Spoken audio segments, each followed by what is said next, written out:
पिछले कुछ वक्त में ये जितने वॉर हो रहे हैं, इस बात को समझिए आप, ये जितने वक्त वॉर हो रहे हैं, चाहे रूस और यूक्रेन की जंग हो, चाहे अमेरिका ईरान की जंग हो, इजराइल का लेबनान को लेकर, गाजा को लेकर जो स्टैंड है, उधर नॉर्थ कोरिया के ऊपर दबाव है, आप देखिए ये जितने हालात हैं ये खत्म नहीं हो पा रहे, खत्म नहीं हो पा रहे। एक बार जंग शुरू हो रही है वो चलती जा रही है, एक हमला इनका, फिर एक हमला इनका, फिर सीज फायर, फिर हमला, फिर हमला, ये खत्म नहीं हो रहा। लेकिन हमले कहाँ नहीं हो रहे, जरा नोट करिए आप। नॉर्थ कोरिया पर अटैक हुआ क्या? नहीं हुआ। क्यों नहीं हुआ? क्योंकि न्यूक्लियर बॉम्ब, क्योंकि डिटरेंस है। ईरान में अब बड़ा वर्ग ये बात को मान के चल रहा है कि ये जो बार बार का तमाशा करते हैं अमेरिकन्स और डिप्लोमेट्स, और जो इस तरह की बातें होती है कि बयान आते हैं कि अब जो है वो बातचीत होने वाली है, पहले पिटने लगते हैं तो बोले साहब बातचीत कर लेते हैं, फिर हमला कर देंगे, फिर बातचीत कर लेंगे, फिर कभी हॉर्मुज पर हमला कर देंगे, फिर कभी नेवल ब्लॉकेट कर देंगे, फिर कहेंगे बहुत अच्छी बातचीत हो रही है। इसको अगर खत्म करना है, ईरान के ऊपर 30 साल से जो सैंक्शंस लगे हैं, अगर इसको खत्म करना है तो ईरान का एक बहुत बड़ा वर्ग ये मानता है कि एटम बम बना लिया जाए, एटम डिटरेंस घोषित कर दिया जाए, एटम बम जो है उसका परीक्षण कर लिया जाए, ताकि मामला ही खत्म हो।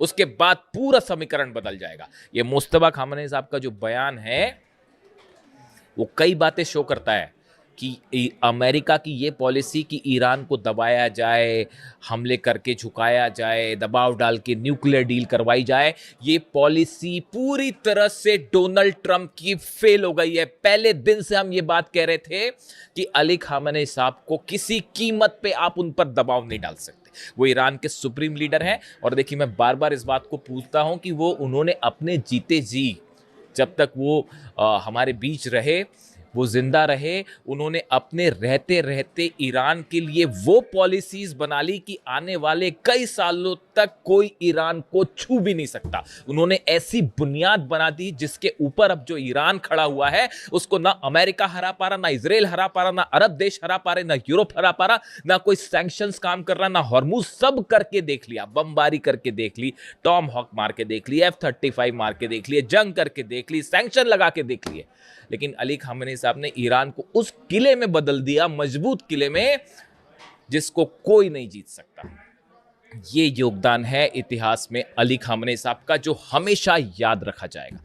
कम से कम मैं जितना समझता हूं, देखिए 20-25 सालों से मैं इंटरनेशनल रिलेशंस को एनालाइज कर रहा हूं, और जो मेरा आकलन कहता है उनके बारे में, इसीलिए मैं बार बार कहता हूं कि he was not only a supreme leader but he was one of the best military commander the world have ever seen.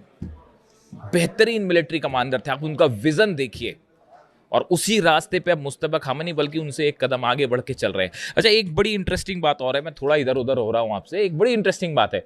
कल मैंने खबरें पढ़ी कि ईरान के राष्ट्रपति पेजेश्कियान साहब की सीक्रेट मुलाकात हुई मुस्तफा खामेनेई से, और उनको एक कार में ले जाया गया, और कार में ले जाके कार के दो डिस्टेंस में, मतलब आगे और पीछे हिस्से के बीच में पर्दा लगा हुआ था।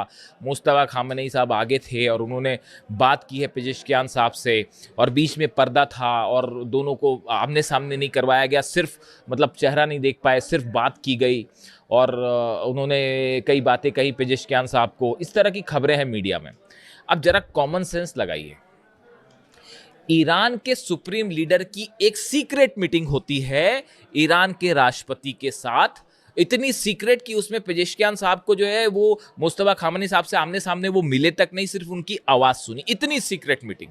मुस्तफा खामेनेई साहब जिनकी लोकेशन के लिए CIA और मोसाद जो हैं वो बावले हुए जा रहे हैं पिछले कई महीनों से कि लोकेशन तो पता चल जाए। इस सीक्रेट मीटिंग की खबर दुनिया भर में फैल जाती साहब, अखबार में। क्या ये संभव है? इस तरह की खबरें कि पेजेश्कियान साहब का इस्तीफा होने वाला है, अब ईरान के राष्ट्रपति अब इस्तीफा दे देंगे, और मनमुटाव हो गया है, और ग्रुपों में डिवाइड हो गया है ईरान। मतलब ऐसी ऐसी खबरें साहब की सुनकर जो है आश्चर्य भी होता है, दुख भी होता है, और हंसी भी आती कभी कभी तो। मतलब आप सोचिए, ईरान के सुप्रीम लीडर की पोजीशन को लेकर, कि उनकी लोकेशन को लेकर ईरान इतनी सावधानियां बरत रहा है, उनकी इतनी सीक्रेट मीटिंग होती है राष्ट्रपति के साथ, और वो पूरे दुनिया भर में फैल गई, खबर भारत तक आ गई साहब कि वो एक कार में बैठे थे, वो सामने बैठे थे, वो पीछे। मतलब क्या ही बोला जाए, मतलब हैरानी होती है मुझे तो कई बार। खैर छोड़िए, अलग अलग खबरें चलती हैं। तो इसीलिए मैं कहता हूं आपको कि खबरों पर बड़ा है ना विश्वसनीय एनालिसिस के साथ भरोसा होना चाहिए। मैं अगले वीडियो में आपको बताऊंगा वो जो यूएई में धमाके हुए, जेबल अली पोर्ट पर 7 धमाके हुए, वो 7 धमाके किसने किए अगले वीडियो में बताऊंगा मैं आपको। सरप्राइज, हैरान रह जाएंगे आपकी वो धमाकों के पीछे किसका हाथ था। वो जब ऐसी खबर आती है ना कि अमेरिका और ईरान के बीच अब कोई बातचीत होने वाली है, हॉर्मुज को लेकर कोई समझौता, तो धमाके होने लगता है साहब। कोई है ऐसा ना जो चाहता है कि धमाके ना हो, आप भी जानते ही होंगे।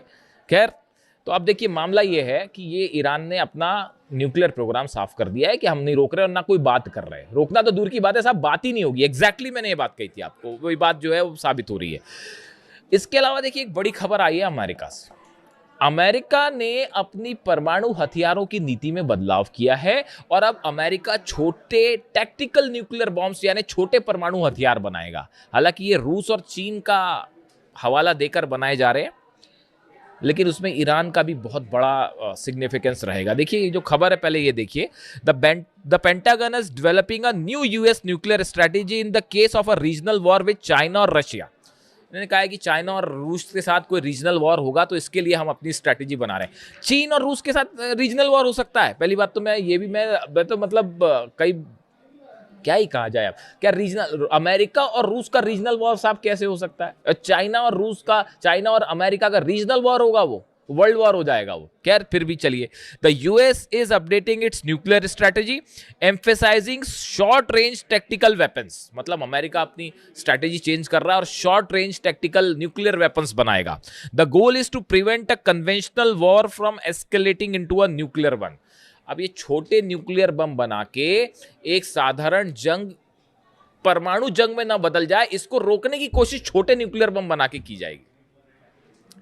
तो मेरी समझ के तो बाहर है। अब ये छोटा न्यूक्लियर बम, जो टैक्टिकल न्यूक्लियर बम क्या होता है उसको अगर आप एकदम सरल भाषा में समझें तो एक छोटा न्यूक्लियर बम होगा जिसमें बहुत बड़ा धमाका नहीं होगा। मतलब ऐसा नहीं होगा कि किसी देश पे डाला तो पूरा देश तबाह हो जाए। एक छोटे लिमिटेड हिस्से में न्यूक्लियर बम से धमाका होगा और इसमें यूरेनियम का भी इस्तेमाल होता है बम में, और एक लिमिटेड एरिया में उसका रेडिएशन होगा। लेकिन साहब रेडिएशन तो होगा, समझ रहे हो आप? मतलब आप ये एक ऐसी बात कर रहे हैं, आप इसका इस्तेमाल करने का कोई सवाल ही नहीं उठता। आप छोटा न्यूक्लियर बम फोड़ें चाहे बड़ा न्यूक्लियर बम फोड़ें, उसका नतीजा वर्ल्ड वॉर होगा। और मिनट्स भी नहीं लगेंगे कि नॉर्थ कोरिया से जो है मिसाइल दाग दी जाएंगी, रूस से मिसाइल दाग दी जाएगी, चीन से मिसाइल दाग दी जाएगी।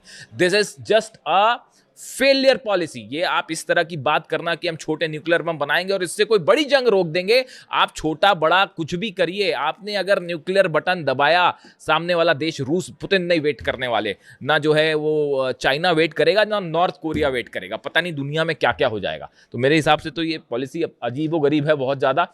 लेकिन जिसने भी अब जो सोच रहा है इस पर, तो फिलहाल अमेरिका इस पर काम कर रहा है। इसके बाद ये सवाल उठने लगे अचानक कि क्या ईरान के लिए ये बनाया जा रहा है? तो ईरान पर आप न्यूक्लियर बम फेंकेंगे तो ईरान क्या करेगा फिर उस दौरान?